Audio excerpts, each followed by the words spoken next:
부처님 오신 날을 맞아 전국 사찰에서 봉축 법요식과 음악회 등 다채로운 행사가 열렸습니다. 남북 불교계가 함께 지은 공동 발언문도 3년 만에 다시 낭독됐습니다. 댓글 조작 혐의로 구속 기소된 드루킹 김모 씨가 김경수 전 의원으로부터 100만 원을 받았다고 경찰에 진술한 것으로 전해졌습니다. 김 전 의원은 진실 규명은 특검에 맡겨야 한다고 밝혔습니다. 시청자 여러분 안녕하십니까? 5월 22일 화요일 KBS 9시 뉴스입니다. 북한 풍계리 핵실험장 폐기 행사를 취재할 외신 기자단이 오늘 북한으로 들어갔습니다. 핵실험장 폐기 행사는 예정대로 진행될 것으로 보이지만 우리 측 기자단의 방북은 끝내 무산됐습니다. 첫 소식 윤진 기자입니다.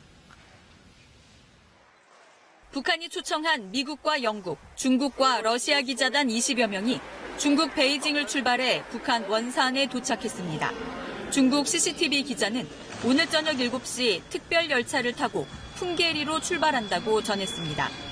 원산에서 풍계리까지는 철도로 270km 거리, 외신 기자들은 열차와 버스를 번갈아 타고 다시 걸어서 이동해야 하는데 16시간에서 18시간 정도 걸린다고 전했습니다.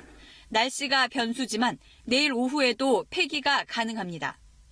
整个路程大约要11个小时左右的时间，但是最后的这个日程安排可能还要等朝方一个确切的通知。 남측 기자단의 방북은 결국 무산됐습니다.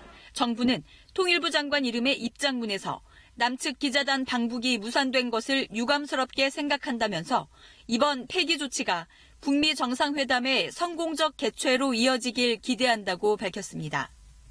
북한은 관영 매체를 통해 대남 공세를 이어갔습니다. 남한 당국이 대북 전단 살포를 막지 못했다며 거친 용어로 비난했습니다. 북한이 문제 삼은 한미연합 맥스썬더 훈련은 25일에 끝날 예정입니다. 남북 관계는 당분간 경색 국면에 접어들 것으로 보입니다. 북중 관계를 강화시키면서 이거를 이용해서 다시 미국의 입장을 북한에 유리한 쪽으로 유도를 하려고 하는 것이기 때문에 지금 상황에서는 이제 한국은 상당히 좀 그 범주에서 빠져 있다고 보는 게 맞겠죠. 오늘 밤 열릴 한미 정상회담은 북미 정상회담의 성공 여부와 함께 남북 관계의 돌파구 마련에도 시금석이 될지 주목됩니다. KBS 뉴스 윤진입니다. 문재인 대통령은 내일 새벽 트럼프 대통령과 네 번째 정상회담을 합니다. 사전 각본도 배석자도 없이 허심탄회하게 한반도 주변 현안을 논의하기로 했습니다. 김지선 기자의 보도입니다. 문재인 대통령이 미국 워싱턴 앤드루스 공군기지에 도착했습니다. 취임 뒤 세 번째 미국 방문이지만 그 어느 때보다도 어깨가 무겁습니다. 비핵화 방법을 둘러싼 갈등이 불거진 상황에서 트럼프 대통령을 만나 북미 간 간극을 최대한 좁히는 중재 성과를 내야 하기 때문입니다. 정용 청와대 국가안보실장은 이번 한미 정상회담은 다른 정상회담과 달리 미리 짜인 각본이 전혀 없다고 강조했습니다. 북미 회담 성공 전략과 합의 이행 방안 이 두 가지 주제만 갖고 두 정상이 허심탄회하게 논의할 거라는 겁니다. 미국 일각에서 북미 회담이 무산되는 것 아니냐는 우려가 나오는 것에 대해 정 실장은 북미 회담은 99.9% 성사된 것으로 본다며 자신감을 내비쳤습니다. 그러나 다만 여러 가능성이 있을 수 있어 대비하는 것이라고 밝혀 두 정상이 조율할 부분이 남아있음을 시사했습니다. 또 북한의 최근 행동에 대해선 북한 측 입장에서 이해하는 방향으로 고민하고 있다고 해 북한 측의 입장을 좀 더 반영하는 쪽으로 중재를 할 것이란 해석도 나옵니다. 문 대통령은 잠시 뒤 미 외교안보정책 주요 인사들을 접견한 뒤 우리 시각으로 내일 새벽 트럼프 대통령과 단독회담을 합니다. 문 대통령의 중재 성과에 따라 한반도의 완전한 비핵화를 이끌 북미 정상회담의 성공 여부가 달려있는 만큼 전 세계의 이목이 이곳에 쏠려 있습니다. 워싱턴에서 KBS 뉴스 김지선입니다. 그러면 여기서 워싱턴을 연결해서 미국 현지 분위기 알아보겠습니다. 박유한 특파원, 이번 한미 정상회담이 특히 중요해졌는데요. 미국 현지에서는 어떻게 전망을 하고 있습니까? 네, 미국에서 이 북미 회담에 대한 회의론이 있는 상황에서 한미 정상이 만나는 건데요. 그래서 미국의 언론과 전문가들은 문재인 대통령의 역할에 주목하고 있습니다. 백악관이 문 대통령을 통해서 비핵화에 대한 북한의 의중을 확인하려 한다는 겁니다. CNN은 문 대통령이 북미 정상회담이 성공적일 거라고 트럼프 대통령이 거듭 확신하게 해야 할 것이고, 이 동시에 북한이 비핵화에 응하도록 하는 현실적인 처방도 제안해야 할 거라고 지적했습니다. 또 AP통신은 이번 한미 정상회담의 결과에 따라서 북미 정상회담이 계속 추진될지가 결정될 수도 있다, 이런 전망까지 내놨습니다. 오늘은 펜스 부통령이 북한에 대한 메시지를 보냈다고 하던데 어떤 내용인가요? 네, 펜스 부통령은 우선 북한이 핵을 폐기할 기회를 잡기 바란다고 했고요. 그러면 밝은 미래가 보장될 거라는 얘기를 강조했습니다. 하지만 역시 대북 강경파로 분류되는 펜스 부통령은 경고도 잊지 않았습니다. But look, it's, as the president made clear, this will only end like the Libyan model ended if Kim Jong-un doesn't make a deal. 리비아 카다피 정권의 붕괴를 지적하면서 북한에 경고를 한 거고요. 또 트럼프 대통령을 속일 수 있다고 생각한다면 큰 실수일 거다라고도 했습니다. 일각에서는 북미 회담 회의론이라든지 또는 비관적인 분위기가 많이 있다고도 하는데요. 아직까지 트럼프 대통령이나 미국 정부는 회담 의지에 변함이 없다고 봐야 되는 거죠? 그렇습니다. 트럼프 대통령이 직접 회담 추진 의지를 여러 번 밝혔고요. 오늘은 문우신 미 재무장관이 이 북미 회담 회의론에 선을 긋고 나섰습니다. 트럼프 대통령이 마음을 바꾸지 않았고 회담 준비가 계속 진행 중이라고 문우신 장관이 기자들에게 밝힌 겁니다. 이 폼페이오 미 국무장관도 김정은 위원장을 만나겠다는 건 외교로 풀겠다는 트럼프 정부의 의지를 보여주는 거라면서 의미를 또 부여했습니다. 그리고 백악관이 벌써 이 북미 정상회담 기념 주화를 제작했고요. 이게 또 공개가 됐는데요. 미국의 언론들은 민감한 상황에서 너무 성급한 조치라고 이 따가운 시선을 보내고 있습니다만, 이 역시 북미 회담에 대한 트럼프 대통령의 의지가 투영된 듯합니다. 워싱턴에서 전해드렸습니다. 이렇게 남북 관계는 답보 상태를 보이는 가운데 북미 간에는 여전히 기싸움이 계속되고 있습니다. 대북 관계의 돌파구를 찾는 동시에 북미 간의 중재 역할도 해야 되는 우리 정부로서는 참으로 입장이 난처하게 됐습니다. 한반도 주변 상황 진단해 봅니다. 정치외교부장 금철영 기자 나와 있습니다. 어서 오십시오. 네네.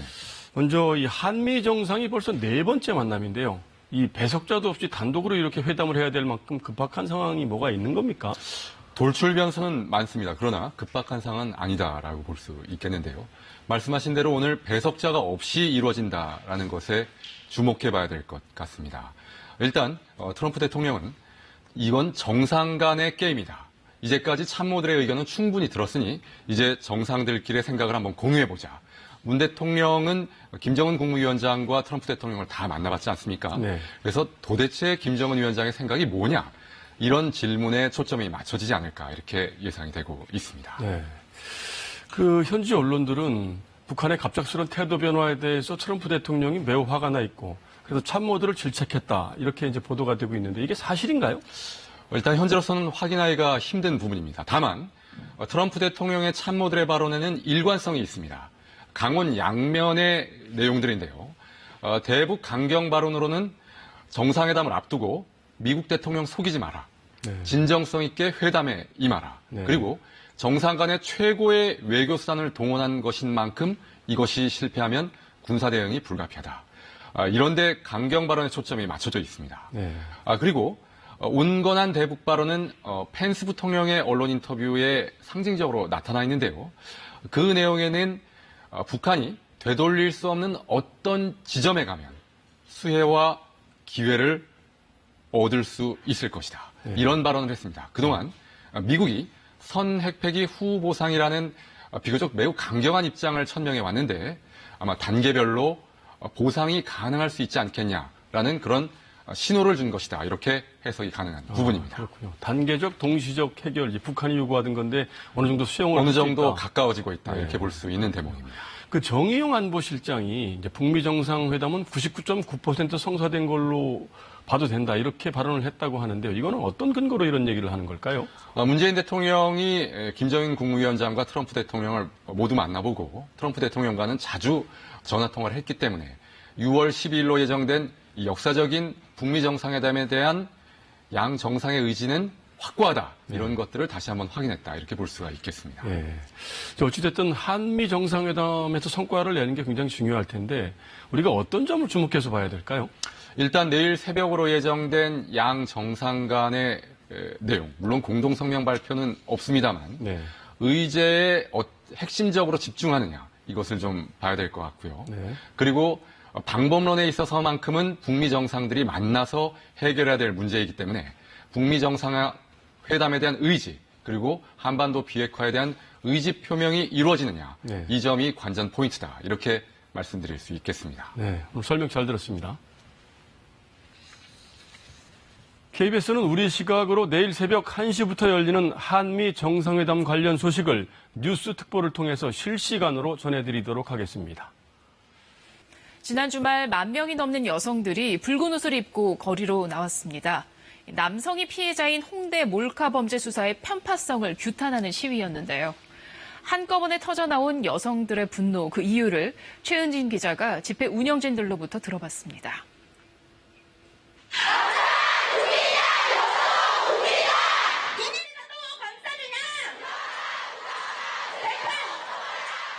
나올 정도로 저희는 10,000명이 넘게 참여를 해주실 거라고 생각을 못했어요.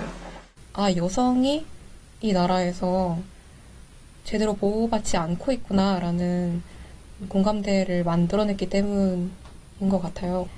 홍대 사건 수사가 용의자가 특정되었고 장소가 특정되었기 때문에 수사가 빨랐다고 주장을 하시는 거는 다른 많은 여성 피해자들의 사례를 고려하지 않으신 대답이신 것 같아요. 저는 항상 정말 이게 누군지 뻔한 해결하기가 너무 쉬운 그런 상황에서도 수사 거부를 당한 일이 정말 많았거든요. 공중화장실을 웬만하면 안 쓰지만 써야 할 때는 머리카락으로 얼굴을 가리고 내 몸을 찍은 사진이 유출이 되더라도 사람들이 그게 나인 것만 몰랐으면 좋겠다.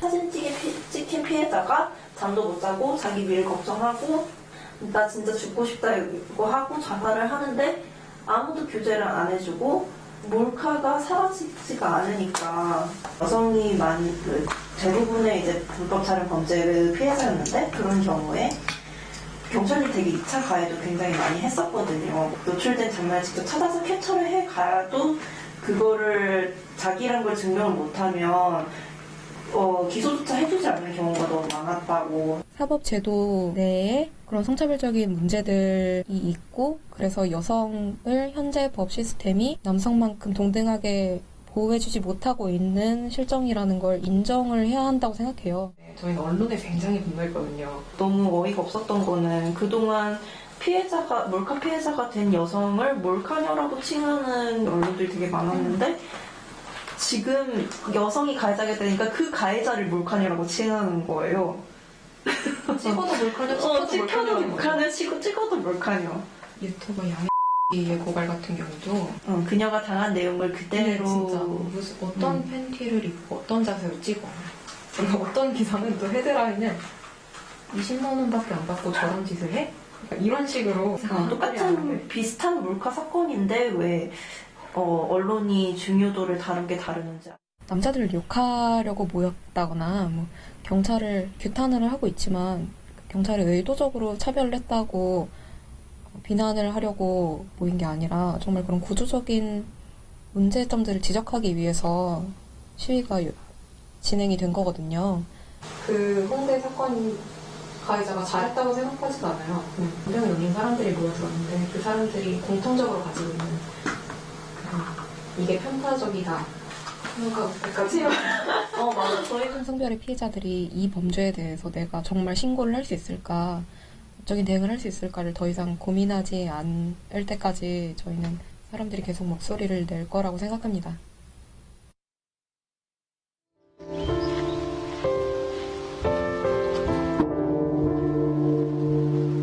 부처님을 가르치면 다른 게 아니고 당신은 부처님이십니다. 모든 사람이 부처님이십니다라는 마음을 가지고 부처님처럼 대하고 생각하고 부처님처럼 행동하면서 그렇게 살아가는 것이 부처님의 불경이 아닌가 이런 생각이 듭니다. 오늘 부처님 오신 날을 맞아 전국 사찰에서 다채로운 행사가 열렸습니다. 특히 올해는 3년 만에 남북 불교계의 공동 발언이 재개되며 의미를 더했습니다. 김수연 기자입니다. 이른 새벽에 조계사. 소를 밝히고 예를 갖춰 불기 2562년 부처님 오신 날을 맞이합니다. 오늘 오전 서울 조계사를 비롯한 전국 사찰에서 봉축 법요식이 일제히 시작됐습니다. 법요식에는 천주교 대주교와 제주 4.3 희생자 유족 등 종교를 초월한 각계 인사들도 참석해 부처님의 자비를 함께 나눴습니다. 특히 올해는 남북 불교계가 함께 지은 공동 발언문이 남북한에서 동시에 낭독됐습니다. 삼가 발언을 올립니다. 통일보살로 거듭나는 소중하고 소중한 순간이 되도록. 남북 공동 발언문은 지난 2015년 남북관계 경색으로 중단됐지만 최근 남북 정상회담 훈풍을 타고 3년 만에 재개됐습니다. 머리가 찡해서 기분이 됐으면 좋지. 할머니 할아버지 다 죽어 나왔거든. 한미 정상회담을 위해 워싱턴을 방문 중인 문재인 대통령도 대독을 통해 평화와 번영의 새로운 시대를 맞이할 수 있도록 기원해달라고 말했습니다. 새로운 한반도 시대를 맞이할 수 있도록 빈자 1등의 마음으로 축원해 주시기 바랍니다. 오늘 하루 전국 주요 사찰에서는 봉축 음악회와 기도회 등 다채로운 행사가 펼쳐져 시민들의 발길이 이어졌습니다. 부처님의 지혜와 자비로 세상에 평화가 깃든 하루였습니다. KBS 뉴스 김수연입니다. 다음 소식입니다. 드루킹 김모 씨가 김경수 의원한테 댓글 조작을 시연하면서 100만 원을 받았다고 진술했습니다. 김경수 의원은 특검을 통해서 진실을 규명하자고 밝혔습니다. 이지윤 기자입니다. 경찰은 어제 드루킹 김모 씨에 대해 구치소 방문 조사를 벌였습니다. 이 자리에서 김 씨는 김경수 전 의원으로부터 100만 원을 받았다고 진술한 것으로 알려졌습니다. 2016년 10월 경기도 파주 느릅나무 출판사 사무실에서 받았다는 겁니다. 매크로 프로그램인 킹크랩 시연을 보고 나서 경공모 회원들 앞에서 돈을 받았다고 진술한 것으로 전해졌습니다. 앞서 경찰은 김 씨의 텔레그램 대화방에서 이 100만 원과 관련된 녹취 파일을 확보했습니다. 김 씨와 경공모 회원 사이의 대화였습니다. 이 파일 안에는 이렇게 된 거 김 전 의원에게서 매달 100만 원을 받았다고 하자라는 내용이 담겨 있었습니다. 경찰은 이를 토대로 김 전 의원에게서 돈을 받았는지 또 매달 돈을 받았다고 하자고 한 이유가 무엇인지 등을 조사하고 있습니다. 이와 관련해 드루킹 김 씨의 전 변호인은 경찰에 관련 사실을 말할 경우 정치자금법 위반 등의 혐의로 형량이 늘어날까 봐 김 씨가 진술을 꺼려했다고 말했습니다. 드루킹 김 씨는 또 100만 원 관련 내용을 언론을 통해 알릴 계획이었던 것으로 전해졌습니다. 전 변호인에게 언론에 흘리는 시점을 특검이 시작된 뒤로 하자고 한 겁니다.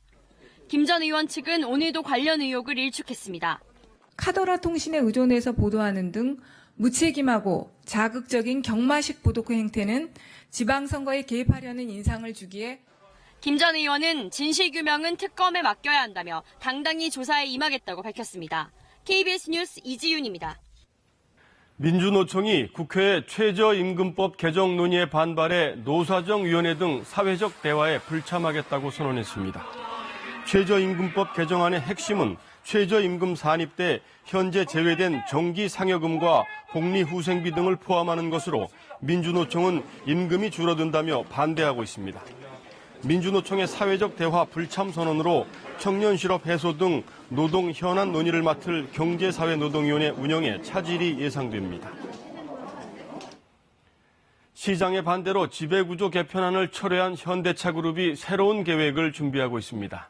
경영권 승계보다는 주주와 회사 이익에 더 초점을 맞춘 새로운 개편안이 나올 것으로 기대됩니다. 오현태 기자가 보도합니다. 시장과의 소통 부족을 인정한 현대차그룹은 시장 의견을 반영한 지배구조 개편안 수정에 들어갔습니다. 현대모비스 일부를 떼서 글로비스 합병한다는 큰 틀은 유지하면서 합병 비율을 조정하는 방안이 우선 유력합니다. 당초 추진했던 분할한 모비스와 글로비스의 합병 비율은 6대4, 이를 최소 7대3으로 조정해 회사 가치에 맞게 모비스 비중을 늘리는 겁니다. 주주들의 불만이 가장 컸던 부분이 바로 이 합병 비율입니다. 때문에 아예 분할한 모비스를 상장해서 시장에서 가치 평가를 받고 합병 비율을 정하는 방안도 거론되고 있습니다. 무엇보다 합병 비율의 공정성을 확보해야 미국 헤지펀드 엘리엇 등 투기 자본의 공격을 막아낼 근거도 갖출 수 있습니다. 모비스의 미래 청사진을 확실하게 보여줄 수 있도록 핵심 사업 부분 중에 한 개 정도만 글로비스와 합병을 하든지 방법밖에 없을 것 같습니다.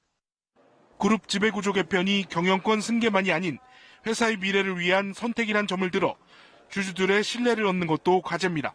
현대차는 지배구조 개편안 재추진 일정에 말을 아꼈지만 두 번의 실패는 없게 시간을 두고 신중하게 진행할 것이란 전망이 나옵니다. KBS 뉴스 오현태입니다. 아이를 낳거나 입양하지 않아도 가족이 되는 경우가 있습니다. 친부모의 이혼이나 장애, 학대 등의 이유로 아이가 잘 자랄 수 없을 때 다른 가정에서 아이를 돌보는 가정 위탁이 그런데요. 오늘 가정 위탁의 날을 맞아 이들이 겪고 있는 어려움을 들어봤습니다. 엄진아 기자입니다. 씻기는 것도 먹이는 것도 쉽지 않은 12살. 이 50대 부부는 지적장애 아이를 키우고 있습니다. 친부모는 출산 사실조차 자주 잊는 중증 장애인이었습니다. 아이의 환경을 외면할 수 없었고 5년 전 가정 위탁을 결심했습니다. 더 많이 사랑하려고 애쓰기도 하고 또 많이 애들에서 울기도 하고 그러면서 가져온 것 같아요. 아이가 자라며 늘 문제에 부딪혔습니다. 학교에 진학하거나 다쳐서 수술을 받을 때, 공문서를 발급받거나 보험에 가입할 때 번번이 거절당했습니다.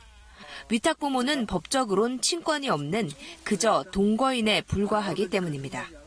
조금 더 장애 좀 더 보정성 보험이라든가 이런 것들을 해주고 싶은데도 불구하고 그런 게 잘 안 되는 부분이 많죠. 시간이 지날수록 불편함은 더 커집니다. 김현희 씨의 집에 2살 때 온 아이는 올해 17살이 됐습니다. 용돈 통장, 휴대폰이 필요하고 해외여행을 위해 여권도 발급받아야 하는데 위탁 부모에겐 권한이 없습니다. 가족여행으로 괌에 가려고 하는데 얘 여권 내기가 너무 힘든 거예요. 여권이 안 나와서 얘를 못 데리고 갈 수 있겠다. 그럼 얘가 느끼는 심정이 어떨까. 위탁 기간만이라도 친권을 이양하거나 후견인 제도 등으로 법적 대리인 지위만 명확히 해주면 해소될 문제입니다.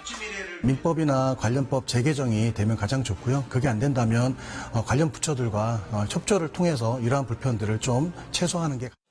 위탁 가정에 지원되는 보조금은 매달 15만 원 남짓, 경제적 도움도, 제도적 장치도 열악한 현실에서 위탁 가정들은 12,000명의 아이들을 키워내고 있습니다. KBS 뉴스 엄진아입니다. 일하는 부모의 육아 부담을 덜어주기 위해 정부가 진행하고 있는 아이 돌보미 사업이 중단 위기에 놓였습니다. 돌보미들의 열악한 처우 때문인데요. 이들은 최저임금 수준인 시급에 주말 수당도 교통비도 없이 일하고 있다며 정부를 상대로 소송을 낸 상태입니다. 양민효 기자가 쟁점을 짚어봤습니다. 여성가족부 가정의 달 기념식. 장관의 개회사도 중 갑자기 피켓 시위가 벌어집니다. 아이 돌보미 문제를 해결해달라는 겁니다. 발단은 돌보미들의 처우 문제입니다. 수익자인 부모와 정부가 낸 돈에서 지급되는 급여가 최저임금 수준인 시급 7,800원. 주말에 일해도 별도 수당은 없습니다. 몇 년 전부턴 교통비도 없어졌습니다. 임금 동결했어도 그냥 받았고 차비를 없애도 받았고 지금까지 선생님들이 진짜 묵묵히 일만 해오셨던 것 같아요. 돌보미들은 여가부 등을 상대로 주휴수당과 연차수당이 밀렸다며 소송을 냈습니다. 승소할 경우 전국 2만 명의 돌보미 3년치 임금은 1,000억 원대로 추산됩니다. 쟁점은 이들을 노동자로 볼 것인가입니다. 지난해 서울행정법원은 단결권을 인정해야 하는 노조법상의 노동자라고 판결했습니다. 하지만 연차수당 등을 보장받는 근로기준법상의 노동자인지를 두고는 고용부의 입장이 바뀌어왔고 여가부도 돌봄 서비스 비용의 일부만 지원할 뿐 사용자 지위에는 있지 않다는 입장입니다. 근로기준법상의 근로자에 해당하는지 여부는 근로자가 얼마나 사용 종속적인 관계에서 근로를 제공하는지 여부에 따라서 판단되기 때문에 구체적인 근로관계에 따라 판단이 이루어져야 될 것으로 생각됩니다. 법원의 첫 판결은 빠르면 7월쯤 예상됩니다. 하지만 돌보미들은 물론 이들을 관리하는 지자체 위탁센터까지 여가부의 대책을 요구하며 이르면 다음 달 단체 행동을 예고했습니다. 아이돌 보미 선생님에 대한 수당이라든지 모든 근태 그리고 예산 항목까지 내려줍니다. 모든 것들이 여성가족부에게서 내려오고 있는 상황에서 현장은 상당히 혼란스럽고 아이 돌보미를 이용 중인 가정은 전국 6만 곳. 서비스가 중단될 경우 일하는 부모들이 아이 맡길 곳을 찾아 발을 굴러야 하는 일이 벌어질 것으로 보입니다. KBS 뉴스 양민효입니다. 중국발 황사가 내일과 모레 한반도로 몰려오면서 미세먼지 농도도 높아집니다. 기상청은 전국에 내리는 비가 내일 오전 그치겠지만 중국 북부에서 발원한 황사가 내일 오후 서해 5도를 시작으로 모레까지 한반도에 영향을 미칠 것으로 예상했습니다. 내일 수도권을 비롯해 강원 영서와 충청, 호남 지역에서는 미세먼지 농도가 나쁨 수준을, 모레는 전국 대부분 지역에서 미세먼지 농도가 높아지겠습니다. 전립선암은 가장 빠르게 환자가 증가하고 있는 남성암인데요. 비교적 진행 속도가 느린 암으로 알려져 있지만 한국인에게는 전이가 잘 되는 공격적인 전립선암이 많이 발병하는 것으로 나타났습니다. 이충원 의학 전문 기자가 보도합니다. 전립선암으로 항암 치료를 받고 있는 64세 남성입니다. 암세포가 뼈까지 전이돼 골반뼈와 척추 등 곳곳이 까맣게 보입니다. 암세포가 온몸으로 퍼진 사기지만 뚜렷한 증상이 없었습니다. 내시경이나 대장이나 다 했거든요. 나는 그거 하면 그렇게 괜찮지 않았죠. 꾸준히 받았으니까 건강하다고 자수했는데 갑자기 이런 사건이 터진 거지. 전립선암은 가장 빠르게 늘고 있는 남성암으로 지난 4년 새 46% 증가했습니다. 특히 악성도가 높아 전이가 잘 되는 공격적인 전립선암 비율이 한국인에선 20% 내외로 미국에 비해 2배 높았습니다. 그만큼 서구에 비해 공격적인 암이 많다는 겁니다. 반면 진행이 잘 안 되는 순환 전립선암 비율은 60%인 미국에 비해 훨씬 낮았습니다. 아마도 인종 간의 차이가 있을 것으로 생각이 되고 전립선암의 조기 검진의 비율이 낮은 것이 영향을 주었을 것으로 생각합니다. 전립선암은 피검사인 PSA, 전립선 특이항원 검사를 통해 조기 발견이 가능합니다. 비교적 이른 연령인 50대에 전립선암이 생기면 악성도가 높아 암이 온몸에 퍼지기 쉽습니다. 때문에 50세 이상의 남성은 매년 피검사로 전립선암 검진을 받아야 합니다. 가족력이 있는 사람은 전립선암 발생 위험이 8배 증가하는 만큼 40살부터 검진을 받는 것이 좋습니다. KBS 뉴스 이충원입니다. 상조업체 서비스에 가입했다가 이런저런 낭패를 보는 경우가 많은데요. 소비자들이 계약을 해지하려고 해도 아예 해지 신청을 받지 않는 경우도 있다고 합니다. 이런 피해를 당하지 않으려면 어떻게 해야 되는지 윤지연 기자가 전해드립니다. 상조업체에 10년 동안 500여만 원을 납부한 김모 씨. 최근 계약을 해지하려고 했지만 업체로부터 해지 신청이 어렵다는 말을 들었습니다. 콜센터가 전화를 안 받아가지고 불안해서 지금 상담해줄 직원이 없다는 거예요. 지금은 상조 실행팀 지금 가동이 되고 있고 나머지는 직원 자체가 없다고 해요. 또 다른 상조업체 역시 법정 관리 절차를 핑계로 해지 신청 접수를 거부하다 최근 공정거래위원회에 적발됐습니다. 두 상조업체 가입자는 모두 7만 명, 확인된 피해자만 수백 명에 이릅니다. 폐업에 몰린 두 업체가 소비자들의 계약 해지 신청을 피한 이유는 신청 여부에 따라 물어줘야 하는 금액이 달라지기 때문입니다. 소비자가 계약 해지 신청을 한 경우에는 납입 금액의 85%의 지연이자도 더 받을 수 있지만 신청을 못하면 보상 한도는 50%에 그칩니다. 이 때문에 업체가 신청 접수를 거부하더라도 소비자가 내용 증명 등을 보내 계약 해지 의사를 분명히 해야 합니다. 계약 해지 신청 자체가 불가능한 것처럼 안내하는 경우에는 내용 증명 등으로 자신의 계약 해지 의사를 명확히 밝히는 한편 관계 기관에 이를 적극 신고할 필요가 있습니다. 공정위는 또 4개 시중은행과 한국상조공제조합 등의 상조업체 예치금 조회 서비스를 이용해 납입금 보전 여부를 정기적으로 확인할 것을 권고했습니다. KBS 뉴스 윤지연입니다. 자율주행 자동차나 첨단 가전제품 같은 미래 산업기술의 핵심 부품은 바로 센서라고 할 수 있는데요. 이 센서 시장을 선점하기 위한 업체들 경쟁이 날로 치열해지고 있습니다. 김희용 기자의 보도입니다. 도로에 서 있는 차를 피해 차선을 바꾸고 끼어들어오는 차도 능숙하게 피합니다. 운전자 없이도 이런 게 가능한 비결은 빛과 전파, 영상 등으로 장애물을 감지하는 센서에 있습니다. 이 자율주행 시험 차량에는 모두 25개의 센서가 탑재돼 있어 주변 상황을 실시간으로 인식합니다. 자율주행의 핵심이다 보니 업체들도 센서 개발에 총력을 기울이고 있습니다.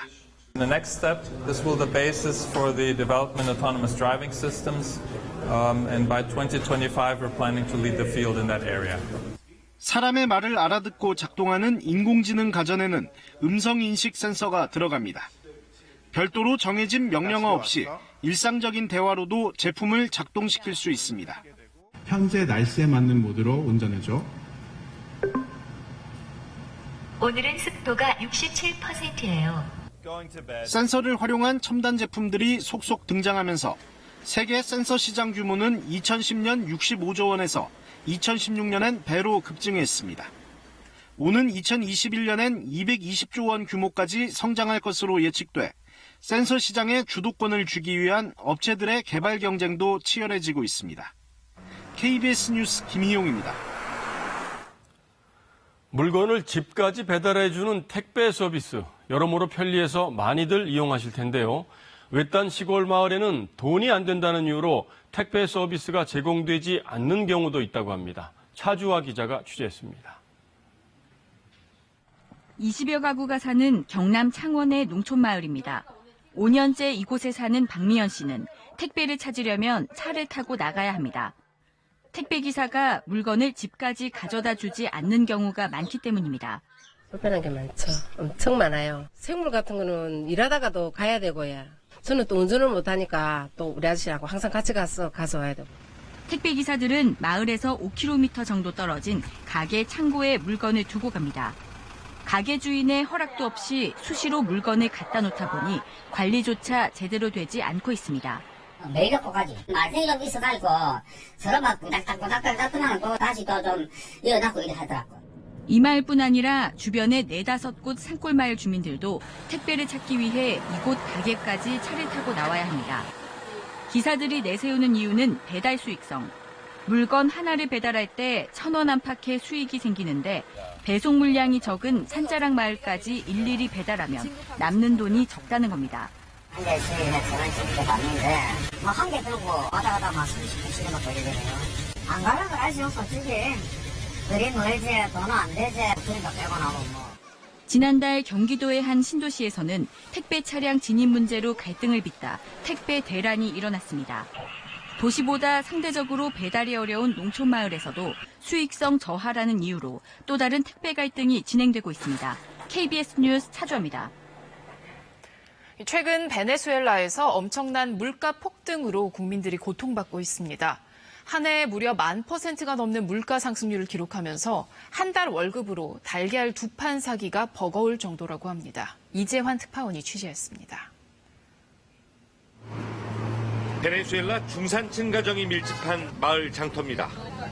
달걀 30개 한 판 가격이 150만 볼리바르, 한 달 최저임금 250만 볼리바르로 2판을 사지 못합니다. El sueldo mínimo o el salario de los trabajadores es un cartón de huevo prácticamente. 줄이 길게 늘어선 빵집 앞. 한 명이 2개까지만 살 수 있고 그나마 바게트만 판매합니다. Esto valía 60. Ahora 80. 일주일 만에 가격이 30% 뛰었습니다. 정부가 밀가루 가격을 통제하지만 다른 재료값이 오른 겁니다. Todo viene caro. Si tú compras por menos el papelón, compras el azúcar hoy a 50, mañana está 70, 80. 두 식구 하루 먹을 장바구니에는 닭고기 한 덩어리와 오이, 레몬이 전부. A mí me dan 2 millones de bolívares, ¿no? 2 millones de bolívares. ¿Qué es? ¿Viste? 베네수엘라의 주식인 쇠고기 1kg 가격은 400만 볼리바르. 한 달 최저임금을 받아도 사지 못합니다. 지난해 물가 상승률은 14,000%. 달러당 볼리바르 화폐 가치는 정부 고시환율의 10분의 1도 안 됩니다. de procesos hiperinflacionarios y crisis económicas se han solucionado solamente después de un cambio político que ha generado confianza nuevamente. 더욱이 최근 현금 유통량이 물가 상승 속도를 따라잡지 못해 길거리 상인들마저 물건값을 은행 이체를 통해 송금받고 있습니다. 베네수엘라 카라카스에서 KBS 뉴스 이재환입니다. 간추린 뉴스입니다. 인천항 부두 화물선 화재로 선적된 차량 1,400여 대가 불에 탔습니다. 진화 작업 이틀째인 오늘 큰 불길을 잡아 대응 단계는 1단계에서 초진 단계로 하향됐지만 완전 진화까지는 하루 이틀이 더 걸릴 것으로 소방당국은 전망했습니다. 천막 제조업체인 파인텍 노동자들은 굴뚝 농성 192일째인 오늘 서울 양천구에서 기자회견을 열고 공장 정상화와 단체 협약 이행 등을 촉구했습니다. 파인텍 노동자들 일부는 지난해 11월 12일부터 목동 열병합 발전소 굴뚝에 올라가 농성 중이며 오는 25일 청와대까지 19km를 오체 투지로 행진할 예정입니다.